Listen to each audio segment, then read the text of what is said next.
The Honourable Damien O'Connor. Thank you, Mr Speaker, and I acknowledge the good work of the Chair over there, a man who should be a minister in my view, but the government obviously doesn't understand true potential. Mr Speaker, can I firstly acknowledge, as other speakers have, I guess the wine industry and all those connected to it and those people living in Marlborough, because, and Stuart Smith is over there, I know, it's a tough time there, and I'd just like to acknowledge their efforts to, I guess, get the region back up on its feet, and we wish you all the very best. Mr Speaker, like many things, the wine growers will probably be hoping that, or like a good wine, good things take time. And the fact that this piece of legislation has taken 10 years to come into force, they will be hoping that it is a good piece of legislation. And I have to say that the Select Committee put its mind to that objective, and I think generally did a good job, but we do have actually an SOP brought to the House at the latter stages to tidy up a few things that we had missed, that officials hadn't alerted us to, and it's around the interested persons who may oppose a proposed removal of a geographical indicator or someone from that. This is effectively a technical bill, and it's trying to protect New Zealand wine growers in their regions where they grow the wine and produce it, and their right to retain and build on their region's reputation through the fine products that they sell, be they Marlborough Sauvignon Blanc, be it Central Otago Pinot Noir, or indeed, it might be Nelson Pinot Gris.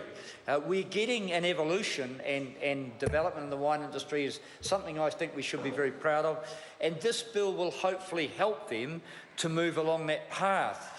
But we did have to look at some of the minor technical issues, and the one through the SOP that I will refer to, that Labor will support, is a tidy up, and it is around protection for individuals in any part of the system. And most of the time, we have to protect the rights of smaller players.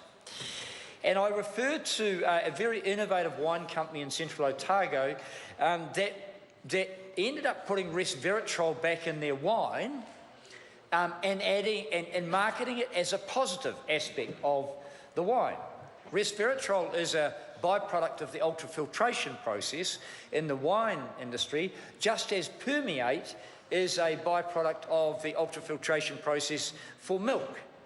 Now, in the milk industry, that dairy industry has been adding permeate back for years and years. No one blinks an eye. But this innovative company in Central Otago, when they did it, added resveratrol back in and put a sticker on the bottle, they effectively had MPI telling them to take that wine off the shelves. Now, there was a slight glitch, I have to say, by an over-enthusiastic marketer who said that there might be additional health benefits of the additional resveratrol. The long and short of that is that we had a real battle to get MPI to pull its head in and to acknowledge that resveratrol, like permeate, is a byproduct of the normal process of making wine. And the point being that we hope, as a Select Committee, we've got the right protections in this legislation for all the big and little players to ensure that their efforts, their passion in building a wine that is unique to their region can be protected over time, and that all their efforts in marketing will amount to hopefully them getting greater value for their efforts. Mr Speaker, I think this has done a lot of other good things as well. The fact that we've moved from 85% of the grapes from a region, enabling someone to call effectively the wine from that region, we've now moved to say no, 100% of the grapes must come from that region if you're to put a geographical indicator, and this legislation is going to protect you. And I think that's great. The industry's developed and evolved to a point where they should be able to get sufficient grapes to do that. So these are, I guess they might be mind-numbingly technical issues for many, but I have to say the vast majority of New Zealanders enjoy the wine and the wine industry, and I think they want to, as the officials reported in their report to the Select Committee, they want to be sure that they're getting what they are told they're getting. And, quote, to provide consumers of wines or spirits with greater certainty that a wine or spirit labelled with a geographical indicator actually originated from the region identified by the geographical indicator. A very fair assumption by consumers. So why wouldn't the government do that with food? Why won't it do it with food if we're so determined to do it with wine? In fact, there's a very good argument that says that wine is far less risky as a consumable product than is food, and that if we know where the food's coming from and have some assurance about the possible or the likely or the most probable way that it's been produced, then consumers can make the judgment when they purchase that.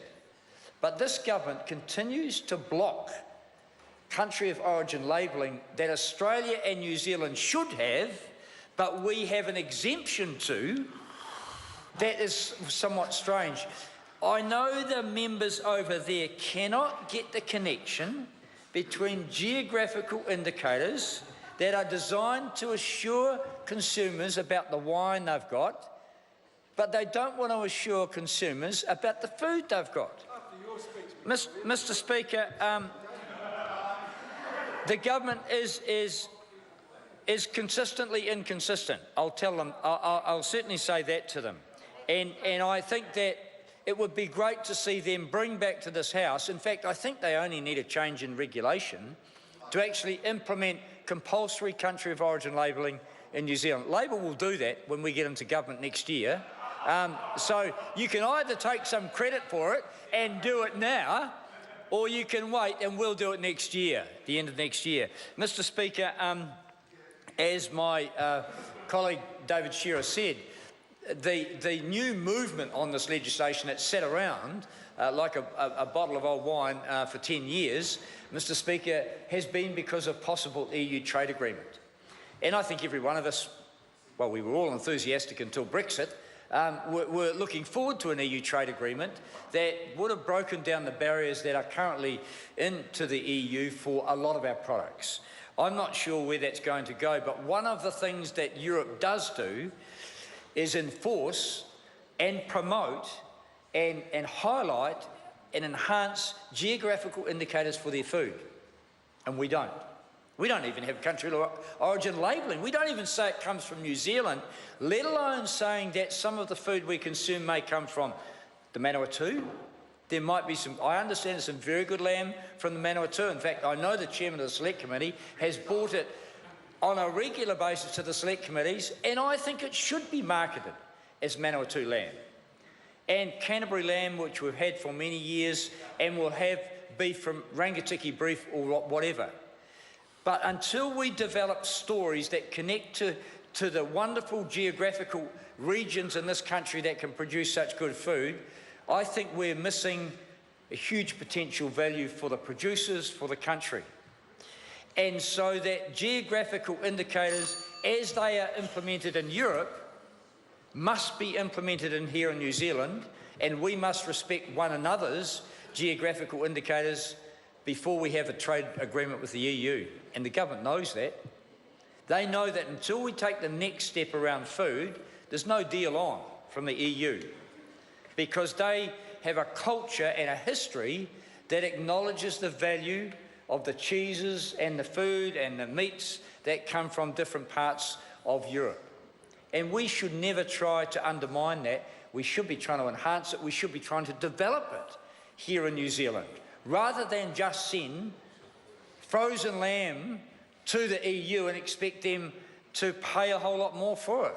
If we can develop a story and get lamb from a particular part of New Zealand and tell a story and show them how we grow it with such pride and passion, I'm sure they'll pay a little bit more for it. I have to put on the table, as I did earlier in this legislation, I would like to develop a geographical indicator for Golden Bay and for the West Coast, because Golden Bay is a geographical area in the north of my electorate, like Marlborough is in Mr Smith's, and that it has an amazing group of innovative people. It has an amazing dairy industry, it has aquaculture, it has a number of fishing industry, And we could develop a geographical indicator that gives us a premium for Golden Bay produced products.